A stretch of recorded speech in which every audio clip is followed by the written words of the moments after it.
اعوذ باللہ من الشیطان الرجیم بسم اللہ الرحمن الرحیم والذین هم للزکاة فاعلون والذین هم لفروجهم حافظون الا علی ازواجهم او ما ملکت ایمانهم فإنهم غیر ملومین فمن ابتغى وراء ذلك فأولئک هم العادون۔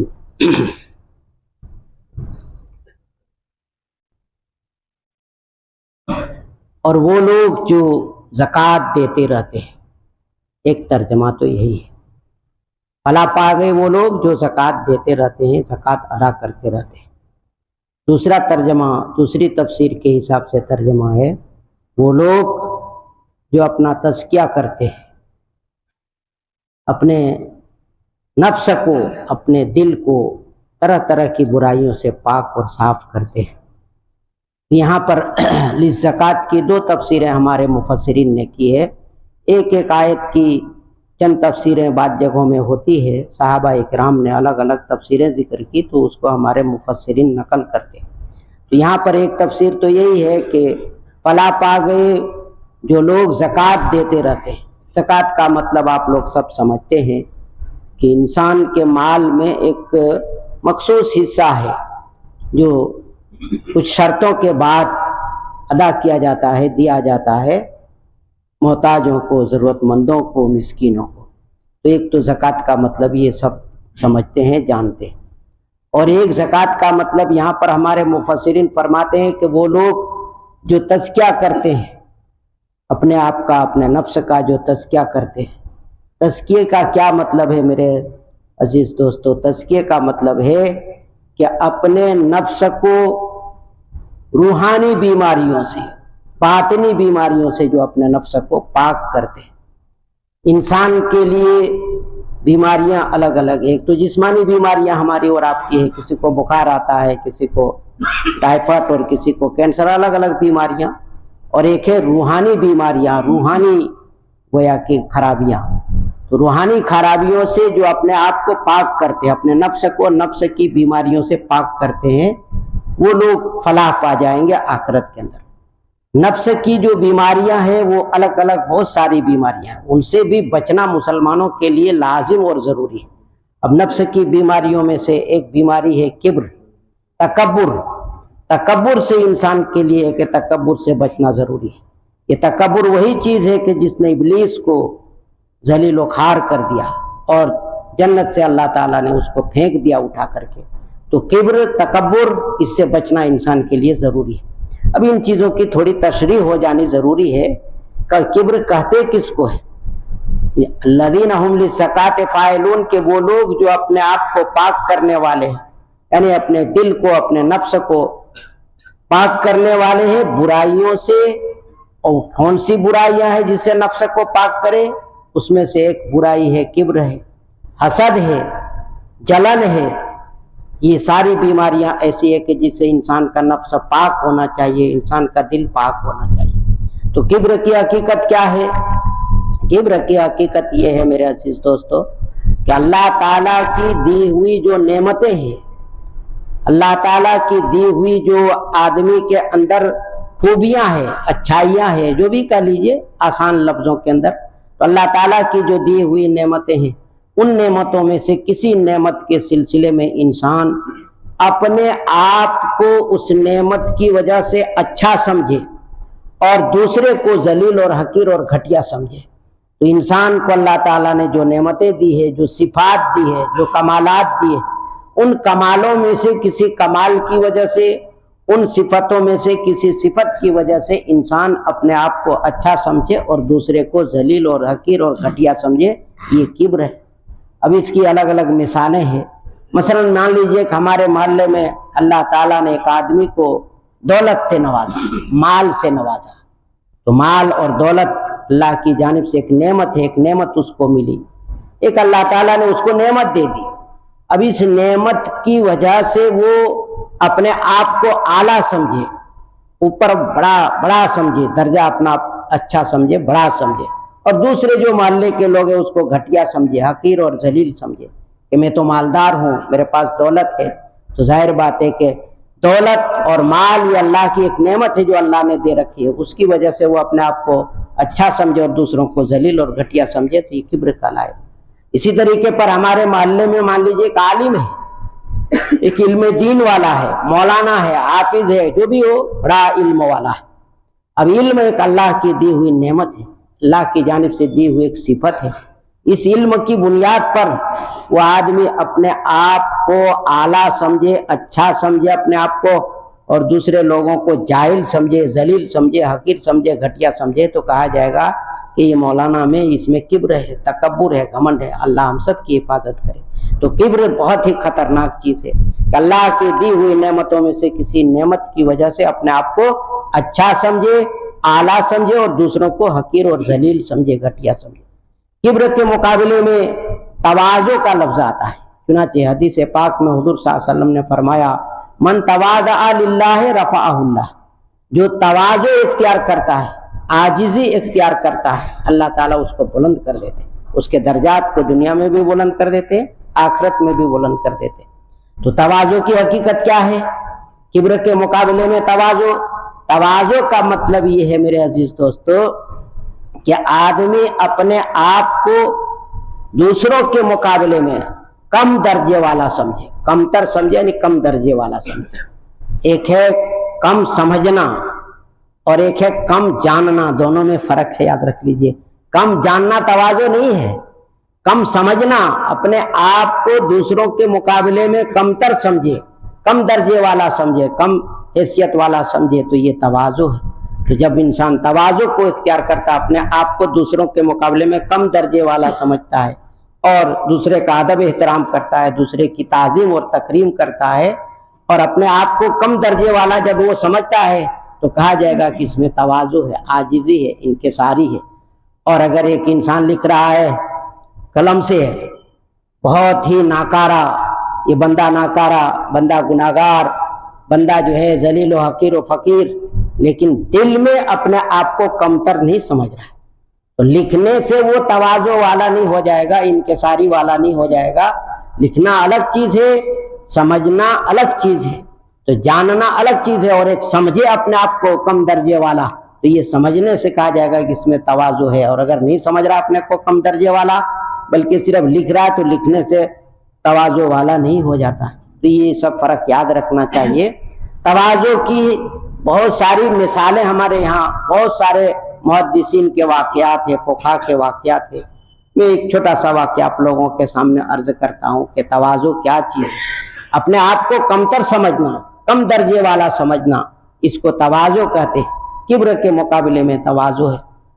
ہمارے شیخ الہند رحمۃ اللہ علیہ، دارالعلوم دیوبند کے شیخ الہند، جنہوں نے ہندوستان کی آزادی کی تحریک چلائی، اور اس تحریک کی بنیاد پر وہ مالٹا میں 3 سال تک جیل میں رہے۔ بہت تفصیلی واقعات ہیں۔ یہ ہمارے آج کے غیر مسلم لوگ ان چیزوں کو بھول چکے ہیں، اور مسلمانوں نے جو ہندوستان کی آزادی میں خدمت انجام دی ہے، اور جو کوششیں کی، اور جو جہاد کیا، اور جو گویا کہ قربانیاں دی، سب کو بھلا چکے ہیں۔ خیر وہ ایک لمبی چوڑی بات ہے۔ تو حضرت کا پوری دنیا میں چرچا تھا، شیخ الہند رحمۃ اللہ علیہ کا، ہندوستان میں، عرب ممالک میں، اور اسی طریقے پر جتنے ممالک ہیں سب جگہ حضرت کا چرچا تھا۔ تو یہ ہمارے اور آپ کے سامنے اجمیر شریف ہے۔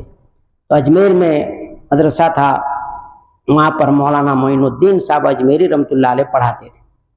انہوں نے سوچا کہ شیخ الہند کا اتنا تذکرہ ہے، اتنا چرچا ہے، تو ان سے ملنا چاہیے، ان سے ملاقات کرنی چاہیے۔ چنانچہ یہ اجمیر سے دیوبند پہنچے، ٹرین کے ذریعے سے اسٹیشن پر اترے۔ رکشے والے سے کہا کہ بھئی مجھے شیخ الہند سے ملنا ہے، شیخ الہند کے یہاں لے چلو۔ اس نے کہا کہ شیخ الہند تو ہم نہیں جانتے ہیں، ایک بڑے مولوی صاحب ہے۔ حضرت شیخ الہند کو دیوبند میں بڑے مولوی صاحب لوگ کہتے تھے، بڑے مولوی صاحب۔ تو کہا کہ ٹھیک ہے لے چلو وہیں۔ اب یہ وہاں لے گئے۔ تو یو پی میں پہلے بھی ابھی بھی تیبند پہنتے ہیں لوگ، اور اس کے ساتھ ساتھ بنیان پہنتے گرمی کے دنوں میں، اور سادہ لباس ان لوگوں کا پہلے ہوتا تھا۔ اب تو حالات بدل گئے اور نظام بدل گیا، ترتیب بدل گئی۔ پہلے ان لوگوں کے اندر سادگی بہت تھی، موٹا کپڑا پہنتے تھے، لاٹھ کا کپڑا پہنتے تھے۔ تو حضرت شیخ الہند کے دروازے پر رکشے والے نے اتار دیا. انہوں نے جا کر کے دستک دی، آواز دی تو گھر سے نکلے حضرت شیخ الہند رحمۃ اللہ علیہ، تیبند پہنے ہوئے اور بنیان پہنے ہوئے. گرمی کا زمانہ تھا تو اس کے بعد جو ہے جب تشریف لائے تو صلح کلے کے بعد یعنی سلام کلام کے بعد کہا کہ تشریف لائیے. حضرت مولانا معین الدین صاحب نے کہا کہ میں اجمیر سے آیا ہوں اور شیخ الہند سے ملاقات کرنی ہے، آپ پہلے ذرا مجھے شیخ الہند سے ملاقات کرا دیجیے. تو حضرت نے کہا کہ ٹھیک ہے ملاقات کرا دیتے ہیں، آپ آئیے تو تشریف لائیے. مہمان خانے میں بٹھا دیا. حضرت اندر تشریف لے گئے اور جلدی سے، گرمی کا زمانہ تھا، لو کا زمانہ تھا، شربت لے کر کے آئے اور حضرت کے سامنے پیش کیا. اس کے بعد پھر بعد میں کچھ دیر گھر کے اندر تشریف لے گئے، کھانا لے کر کے آ گئے، کھانا پیش کر دیا. اب وہ غصہ ہونے لگے مولانا معین الدین صاحب کہ میں آپ سے کہہ رہا ہوں کہ بھئی یہ شیخ الہند سے مجھے ملا دو اور تم تو کھانا لا رہے ہو، شربت لا رہے ہو، یہ سب کیا کر رہے ہو؟ مجھے کھانے وانے کے لیے نہیں آیا ہوں، میں تو یہاں ملاقات کے لیے آیا ہوں حضرت سے. کہ ملاقات ہو جائے گی، آپ بے فکر رہیے، کچھ دیر کے بعد ملاقات ہو جائے گی. اس کے بعد کھانا رکھا، کہا کھا لیجئے. کھانا وغیرہ کھا لینے کے بعد، ہاتھ منہ دھو لینے کے بعد حضرت شیخ الہند رحمۃ اللہ علیہ نے کہا کہ بھائی یہاں شیخ الہند کوئی نہیں ہے، تم یہاں جو کرے ہو شیخ الہند تو یہاں کوئی ہے نہیں. میرا نام ہے محمود الحسن، میں ہی محمود الحسن ہوں اور یہاں شیخ الہند وغیرہ کوئی نہیں ہے، میں محمود الحسن ہوں دیوبندی. اب لوگ باہر کچھ کہتے ہوں گے وہ مجھے معلوم نہیں، میں یہاں کوئی شیخ الہند نہیں ہے. اس کے بعد مولانا معین الدین صاحب فرماتے ہیں کہ میرے دل پر بہت زیادہ اثر ہوا. اتنی بڑی ہستی پورے عالم میں جن کا ڈنکا بج رہا ہو اور جن کی شہرت ہو، وہ اتنی سادگی کے ساتھ رہتے ہیں اور مہمان کے ساتھ اس طرح تواضع سے پیش آتے ہیں، عاجزی انکساری کے ساتھ پیش آتے ہیں اور یہ کہتے ہیں یہاں شیخ الہند کوئی چیز نہیں ہے، کوئی نہیں ہے، یہاں تو محمود الحسن ہے، میرا نام محمود الحسن ہے. پھر ملاقات ہوئی، گفتگو ہوئی، بات چیت ہوئی تو میں یہ کہہ رہا تھا کہ تب من تواضع للہ رفعہ اللہ. حضور اکرم صلی اللہ علیہ وسلم فرماتے ہیں کہ جو دنیا میں تواضع اختیار کرتا ہے، عاجزی اور انکساری اختیار کرتا ہے، اپنے آپ کو دوسروں کے مقابلے میں کمتر سمجھتا ہے اور دوسروں کا ادب احترام کرتا ہے، عزت کرتا ہے، تو اللہ تعالیٰ اس کے درجے کو بلند کر دیتے ہیں. اس کو دنیا میں بھی بلندی عطا فرما دیتے ہیں، آخرت میں بھی بلندی عطا فرمائیں گے. تو تواضع، عاجزی، انکساری یہ بہت بڑی چیز ہے، اس کو انسان کو اختیار کرنے کی ضرورت ہے. ہم لوگوں کو تواضع اختیار کرنے کی ضرورت ہے. حضور اکرم صلی اللہ علیہ وسلم بھی بہت ہی زیادہ متواضع تھے، آپ کے اندر بھی تواضع، عاجزی، انکساری بہت تھی. یہ واقعات احادیث کے اندر بہت سارے ہیں. مختصر سا وقت آپ لوگوں کے لیے ہے، رمضان المبارک میں 25 منٹ کا وقت ہے، اس میں قرآن کریم کی تھوڑی تھوڑی تفسیر سنتے رہیے. آگے فرماتے ہیں اللہ تعالیٰ والذین هم لفروجہم حافظون، اور فلاح پا گئے وہ لوگ جو اپنی شرمگاہوں کی حفاظت کرنے والے، اپنی شرمگاہوں کی جو حفاظت کرنے والے وہ فلاح پا گئے. انسان اپنی آبرو عزت کی حفاظت کر لے، اپنی شرمگاہ کی حفاظت کر لے، زنا سے، حرام کاری سے جو اپنے آپ کو بچا لے، آخرت میں اللہ تعالیٰ فرمائے رہے ہیں کہ میرا وہ بندہ یا وہ میری بندی جو زنا سے اپنے آپ کو بچا لے گی، میرا وہ بندہ جو زنا سے اپنے آپ کو بچا لے گا، آخرت میں فلاح پا جائے گا. فلاح میں نے بتلایا تھا کہ فلاح کامل، اللہ تعالیٰ جنت نصیب کر دیں گے، جنت میں پہنچا دیں گے جہاں فلاح ہی فلاح ہے، وہاں کسی قسم کی کوئی تکلیف نہیں. تو فرمایا والذین هم لفروجہم حافظون، اور وہ لوگ کہ جو اپنی شرمگاہوں کی حفاظت کرنے والے، الا علی ازواجہم، مگر اپنی بیویوں پر، اپنی بیویوں کے ساتھ اگر ملاقات کر رہا ہے، اپنی خواہش پوری کر رہا ہے، ضرورت کے وقت اگر اپنی ضرورت پوری کر رہا اپنی بیویوں سے تو کوئی حرج نہیں، یہ کا کوئی الزام نہیں اور یہ کوئی ملامت کی چیز نہیں. او ما ملکت ایمانہم، یا وہ باندیاں جن کے ان کے ہاتھ مالک ہیں، یعنی وہ باندیاں جن کو وہ خرید کر کے لے کر کے آیا ہے اور اس سے وہ اپنی ضرورت پوری کر رہا ہے، تو یہ بھی جائز ہے، درست ہے. پہلے زمانے کے اندر غزوات اور جنگیں اور لڑائیاں ہوتی تھی، اس میں بہت ساری عورتیں قید کر کے لائی جاتی تھیں. تو جو عورتیں قید کر کے لائی جاتی تھی، امیر المومنین یا جو حاکم وقت ہوتا تھا اس کے بارے میں فیصلہ کرتا تھا. اگر ان کو آزاد کرنا آزاد کر دیتے تھے، یا ان کو مجاہدین میں تقسیم کر دیتے تھے. باقی اسلام سے پہلے بھی باندیوں کا سلسلہ تھا، غلام اور باندیوں کا سلسلہ اسلام سے پہلے بھی تھا. اسلام نے تو بہت زیادہ مٹانے کی کوشش کی. ہمارے حضور اکرم صلی اللہ علیہ وسلم کے حالات میں وہ جو حضرت اسامہ بن زید، یہ حضرت زید یہ بھی غلام تھے، جو گویا کہ حضرت خدیجہ خرید کر کے لے کر آئی تھی اور پھر حضور صلی اللہ علیہ وسلم کو دے دیا. وہ الگ ہے واقعہ مستقل. تو بہرحال غلام اور باندیوں کا سلسلہ پہلے سے تھا. اسلام نے اس کو مٹانے کی کوشش کی. تو مٹانے میں یہ ہے کہ بھئی بعض صحابہ کرام باندیوں کو خرید کر کے لے آتے تھے اور گھروں میں رکھتے تھے کام کاج کے لیے. تو یہ وہ دور تھا پہلے. یہ جو اقوام متحدہ آج کل ہم اور آپ سنتے ہیں، ابھی اس کو کیا لفظ کہا جائے. مولانا نور عالم خلیل الامینی دارالعلوم دیوبند کے ایڈیٹر تھے اور داعی کے مرحوم، بڑے اونچے پائے کے عربی زبان کے ماہر.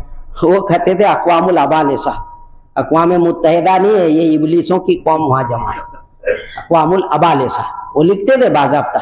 اب یہ دیکھ لیجئے کتنے بڑے بڑے واقعات ہو رہے ہیں، لیکن ذرا بھی ٹس سے مس نہیں وہ لوگ. اور اگر مسلمان ملک کسی پر حملہ کر دے یا کسی پر ظلم کرے تو فوراً ایکشن لیتے ہیں، فوراً اس کے اوپر کارروائی. بہرحال وہ ایک تفصیلی بات ہے. تو وہ یہ کہا کرتے. تو یہ اقوام متحدہ کے تیار ہونے کے بعد، بننے کے بعد اب یہ مسئلہ آ گیا کہ کوئی کسی کو غلام نہیں بنا سکتا، کسی کو باندی نہیں بنا سکتا. بہرحال باندیوں کا غلام کا سلسلہ اسلام سے پہلے بھی تھا. اسلام نے اس کو مٹانے کی کوشش کی اور آزاد کرنے پر بڑی بڑی فضیلتیں حضور صلی اللہ علیہ وسلم نے بیان فرمائی اور صحابہ کرام نے غلاموں کو آزاد کیا. حضرت بلال حبشی اللہ تعالیٰ عنہ یہ بھی خود غلام تھے. حضرت ابو بکر صدیق اللہ تعالیٰ عنہ نے ان کو خرید کر کے آزاد کیا. تو یہ تفصیلات اس سلسلے میں یاد رکھیے کہ غلام اور باندیوں کا سلسلہ پہلے بھی تھا، اسلام نے اس کو مٹانے کی کوشش کی. تو جو آدمی اپنی باندیوں کے ساتھ اپنی ضرورت پوری کرے تو اللہ تعالیٰ فرماتے ہیں کہ اس میں کوئی حرج نہیں. تو فرمایا کہ او ما ملکت ایمانہم فإنہم غیر ملومین، پس بے شک ان پر کوئی الزام نہیں ہے. ایک ترجمہ یہ. دوسرا یہ کہ وہ قابل ملامت نہیں ہے. جو اپنی بیویوں سے اپنی خواہش پوری کرتے ہیں، اپنی ضرورت پوری کرتے ہیں، اپنی باندیوں سے ضرورت پوری کرتے ہیں، ان پر کوئی الزام نہیں ہے. فَمَنِ ابْتَغَىٰ وَرَاءَ ذَلِكَ فَأُولَٰئِكَ هُمُ الْعَادُونَ. پھر وہ لوگ کہ جو اس کے علاوہ کو ڈھونڈتے ہیں، اس کے علاوہ کو تلاش کرتے ہیں، فَأُولَٰئِكَ هُمُ الْعَادُونَ، بس وہی لوگ حد سے تجاوز کرنے والے ہیں، حد سے بڑھ جانے والے. اپنی بیویوں کو چھوڑ کر کے، اپنی باندیوں کو چھوڑ کر کے ناجائز عورتوں کی تلاش میں رہتے ہیں، حرام عورتوں کی تلاش میں رہتے ہیں اور حرام عورتوں سے اپنی خواہش پوری کرنے کی فکر کرتے ہیں. اللہ تعالیٰ نے فرمایا کہ یہ لوگ حد سے تجاوز کرنے والے، حد میں رہنے والے نہیں، حد سے تجاوز کرنے والے. حد تو یہ کہ بیویوں سے تم خواہش پوری کرو، اپنی باندیوں سے خواہش پوری کرو. اور اگر کوئی آدمی اپنی بیویوں کو باندیوں کو چھوڑ کر کے ناجائز عورتوں کے ساتھ اپنی خواہش پوری کرنے کی کوشش کرے، زنا کرنے کی کوشش کرے، تو اللہ تعالیٰ فرما رہے ہیں کہ وہ حد سے تجاوز کرنے والے لوگ ہو گئے، حد سے بڑھنے والے لوگ ہو گئے. تو زنا، اس کی مذمت اور اس کی قباحت اللہ تعالیٰ نے قرآن کریم میں بہت ساری جگہوں میں ذکر کیا ہے. یہاں پر بھی زنا کی قباحت کو ذکر کر دیا کہ جو لوگ زنا میں مبتلا ہوتے ہیں اور زنا کی کوشش کرتے ہیں، یہ حد شرعی یعنی شرعی حد سے تجاوز کرنے والے ہو جاتے ہیں، نکل جانے والے ہو جاتے ہیں اور آگے بڑھ جانے والے ہو جاتے ہیں. ایسے لوگ زنا کے سلسلے میں یاد رکھیے کہ زنا بہت ہی منحوس چیز ہے. اس کے نقصانات کو ہمارے علماء نے لکھا ہے. زنا کے نقصانات کو، اس میں چند نقصانات تو دنیا میں ہے اور چند نقصانات آخرت میں ہے. دنیا میں نقصانات یہ ہے کہ جو زناکار ہوتا ہے اس کے چہرے سے اللہ تعالیٰ نورانیت کو، رونق کو سلب کر لیتے، ختم کر دیتے. چہرے میں نورانیت نہیں رہتی ہے، چہرے سے نحوست ٹپکتی رہتی ہے، ایسا ہے.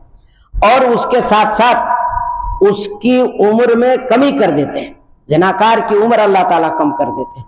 اور اس کے ساتھ ساتھ زناکار کے مال میں بھی اللہ تعالیٰ کمی کر دیتے ہیں، یہاں تک کہ وہ مقروض رہتا ہے، قرض دار رہتا ہے. تو زنا کی نحوست یہ ہے کہ انسان کے چہرے میں جو رونق ہے وہ گویا کہ بدل جاتی ہے، ختم ہو جاتی ہے.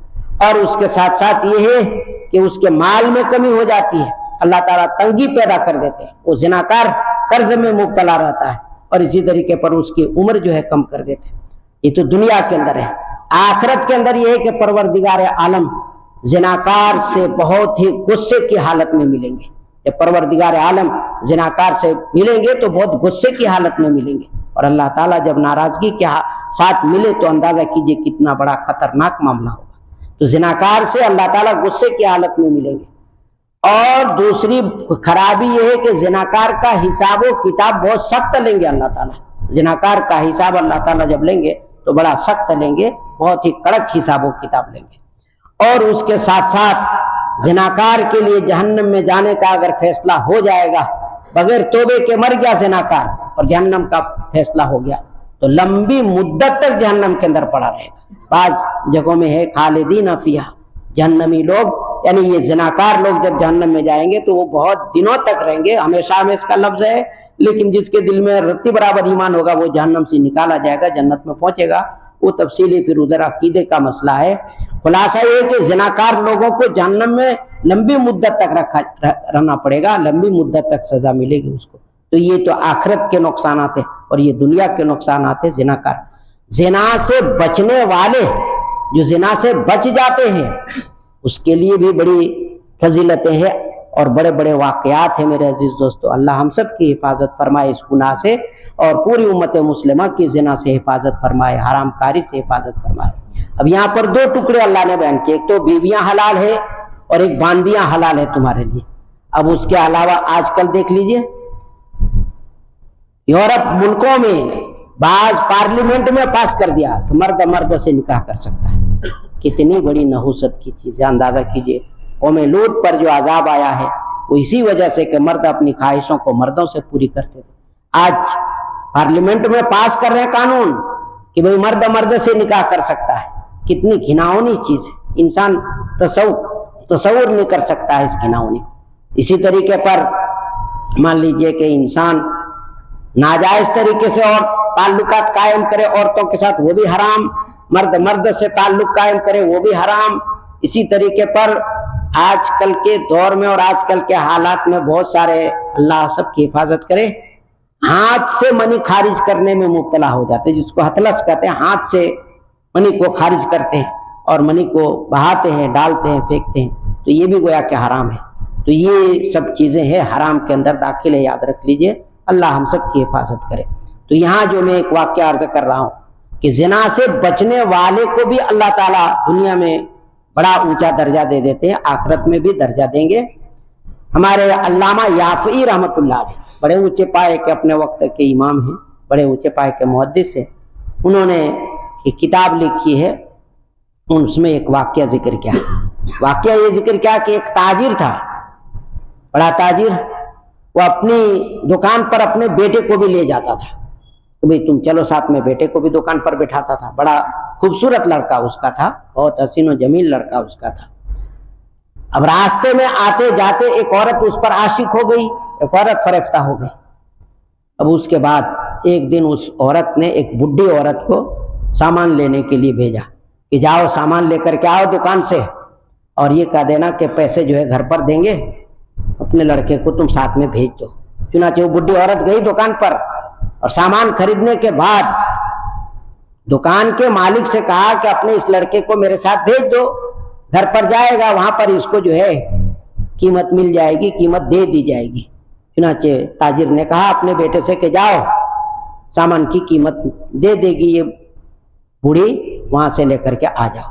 اب یہ لے کر کے چلی گئی ساتھ میں، دروازہ کھولا، محل تھا، بڑا محل، اچھا محل، دروازہ کھولا، دروازہ کھولنے کے بعد وہ عورت جو مالکہ تھی اصل، وہ سامنے آ گئی اور یہ کہا کہ تمہارے بارے میں بہت دنوں سے میں کوشش کر رہی تھی لیکن موقع نہیں مل رہا تھا، آج موقع مل گیا، تم چلو اندر لے جا کر دروازہ بند کر دیا، اور یہ کہا کہ میں تم کو اس لیے لے کر کے بلوائی ہوں کہ تم میرے ساتھ میری خواہش پوری کرو، میرے ساتھ تم زنا کرو، میری خواہش پوری کرو۔ یہ نوجوان لڑکا بڑا نیک صالح تھا، بڑا اللہ والا تھا، اس نے سوچا کہ یا اللہ کیا معاملہ ہو گیا، میں کیسے اس جگہ زنا سے بچ سکتا ہوں۔ اور اس عورت نے یہ بھی کہہ دیا کہ اگر تو زنا نہیں کرے گا میرے ساتھ تو میں تیرے اوپر زنا کا الزام لگا دوں گا، سارے محلے والے ابھی جمع کر دوں گی، محلے والے سب جمع ہو جائیں گے، زنا کا الزام لگا دوں گا تمہارے اوپر۔ یہ مجبور ہو گیا، اس نے کہا کہ دیکھو مجھے قضائے حاجت کی ضرورت ہے، پاخانے کی ضرورت ہے، مجھے ذرا بیت الخلا دکھا دو۔ تو اس نے اپنی خادمہ سے کہا جاؤ اس کو بیت الخلا دکھا دو۔ بیت الخلا میں گئے اور وہاں جانے کے بعد اس نے پاخانہ لے کر اپنے پورے بدن پر مل لیا، چاروں طرف پاخانہ مل لیا، پورے بدن میں مل لیا۔ اب اس کے بعد وہ نکل کر کے آیا تو یہ عورت کہنے لگی یہ پاگل ہے، اس کو جلدی سے گھر سے بھگاؤ، یہ جلدی سے نکالو اس کو گھر سے۔ نکال دیا۔ اس کے پاس کچھ پیسے تھے، دکان سے کہیں صابن لیا اور نہر پر گیا اور کپڑے کو دھویا، اور اس کے بعد جو ہے نہا دھو کر کے آیا۔ رات کو جب یہ سویا تو اس نے دیکھا خواب میں کہ ایک فرشتہ آیا، اور فرشتے نے کہا کہ دیکھو تم نے جو ہے جو زنا سے بچنے کے لیے اپنے کپڑوں کے اوپر جو پاخانہ کو ملا اور گندگی کو، غلاظت کو اپنے کپڑے کے اوپر ملا، اللہ تعالیٰ نے تمہیں اس کے بدلے میں یہ خوشبو عطا کی، اور خوشبو اس کے بدن کے اوپر لگا دیا۔ تو کہا کہ یہ خوشبو اللہ تعالیٰ نے لگا دی ہے، تمہارے بدن کو ملنے کے لیے، لگانے کے لیے خوشبو کو مل دیا۔ اور پھر فرمایا کہ تو جو زنا سے بچنے کے لیے یہ تدبیر تم نے کی، تو اس کے بدلے میں اللہ تعالیٰ نے تم کو جنت کی بشارت دی ہے، جنت کی خوشخبری تم کو سنائی۔ اب یہ اندازہ کیجئے کہ یہ نوجوان جنت کی خوشبو اس کو لگا دی گئی، جب بھی مسجد میں جائے یا کسی مجلس میں جائے یا کہیں بھی جائے، خوشبو سے وہ مجلس معطر ہو جاتی تھی، وہ مجلس خوشبو سے معطر ہو جاتی تھی، چاروں طرف خوشبو ہی خوشبو۔ تو اس کا ایک دوست تھا، وہ کہنے لگا کہ بھئی تو کتنا پیسہ خرچ کرتا ہے، بہت سارا پیسہ تو لوٹاتا ہے، بہت سارا پیسہ خرچ کرتا ہے، جہاں بھی جاتے ہو خوشبو ہی خوشبو، آخر کتنے پیسے تم خرچ تو بھئی میں خوشبو لگاتا نہیں ہوں، پیسہ ویسا خرچہ نہیں کرتا ہوں۔ تو پھر کیا بات ہے کہ تمہارے بدن سے خوشبو پھیلتی رہتی ہے؟ اس نے کہا ایک راز ہے، کیا بتاؤں بھائی، چھوڑو جانے دو۔ لیکن وہ بہت اصرار کرنے لگا، دباؤ ڈالنے لگا، نہیں بتاؤ تم مجھے۔ چنانچہ اس نے آخر میں بتا دیا کہ میرے ساتھ یہ واقعہ پیش آیا تھا، اور زنا سے بچنے کے لیے اپنے بدن پر میں نے غلاظت کو مل لیا، پاخانے کو مل لیا، اس کے نتیجے میں مجھے اللہ تعالیٰ نے یہ خوشبو نصیب فرمائی ہے، خوشبو عطا فرمائی کہ جب بھی میں کہیں جاتا ہوں، کسی مسجد میں جاتا ہوں یا کسی مجلس میں جاتا ہوں کہیں، تو وہ خوشبو سے وہ مسجد معطر ہو جاتی ہے، وہ مجلس معطر ہو جاتی ہے۔ تو دنیا میں اللہ تعالیٰ نے اس کو یہ بدلہ دیا زنا سے بچنے پر، اللہ تعالیٰ نے اس کے بدن کو خوشبودار کر دیا، پاخانہ ملنے کی بنیاد پر اس کے بدلے میں اللہ نے اس کے بدن کو خوشبودار کر دیا۔ تو زنا سے بچنے پر بھی اللہ تعالیٰ نے بڑے بڑے اجر و ثواب رکھے۔ زنا پر قدرت کے باوجود زنا سے جو بندہ بچ جاتا ہے تو اللہ تعالیٰ نے اس کے لیے بہت اجر و ثواب رکھا ہے۔ تو یہ زنا کی ایک طرف نحوست بھی ہے، اور ایک طرف زنا سے بچنے کے اوپر جو ہے اللہ تعالیٰ کی جانب سے بڑا انعام اور بڑا اجر و ثواب بھی ہے۔ تو اللہ سے دعا کیجیے، اللہ تعالیٰ سے رمضان المبارک کا مہینہ ہے، ہم لوگوں کو قلبی بیماریوں سے، قلبی بیماری میں سب سے بڑی بیماری جو کبر ہے، تکبر ہے، اس سے حفاظت فرمائے، اور اس کے بعد جو حسد ہے اس سے حفاظت فرمائے۔ تفصیلات تو ایک ایک ٹکڑے کی بہت ساری ہو جاتی ہے، لیکن وقت کم رہتا ہے، تو بہرحال زکوٰۃ ایک لفظ ہے، لیکن اس کے اندر ایک آدمی کبر سے بچے، حسد سے بچے، کینے سے بچے، یہ ساری چیزیں اس کے اندر آ جاتی ہیں۔ تو دعا کیجیے اللہ تعالیٰ سے، رمضان المبارک کا مہینہ ہے۔ بسم اللہ الرحمن الرحیم۔ یا احد الصمد الذی لم یلد ولم یولد ولم یکن له کفوا احد۔ ربنا ظلمنا انفسنا وان لم تغفر لنا وترحمنا لنکونن من الخاسرین۔ یا الہ العالمین، یا اکرم الاکرمین، آج ہم نے جو تیرے کلام پاک کا حصہ پڑھا اس میں زکوٰۃ کا ذکر ہے، قلبی بیماریوں سے اپنے آپ کی حفاظت کرنے کی ذکر ہے۔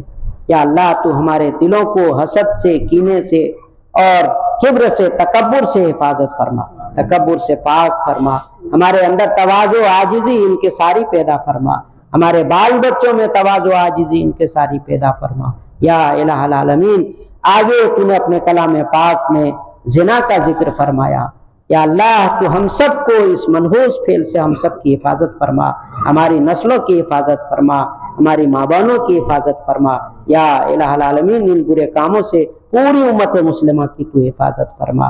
یا الہ العالمین، یا اکرم الاکرمین، یہ رمضان المبارک کا مہینہ تو نے ہم لوگوں کو عطا فرمایا ہے، رمضان المبارک کے مہینے کی قدردانی کی توفیق نصیب فرما، نمازوں کی پابندی کی توفیق نصیب فرما۔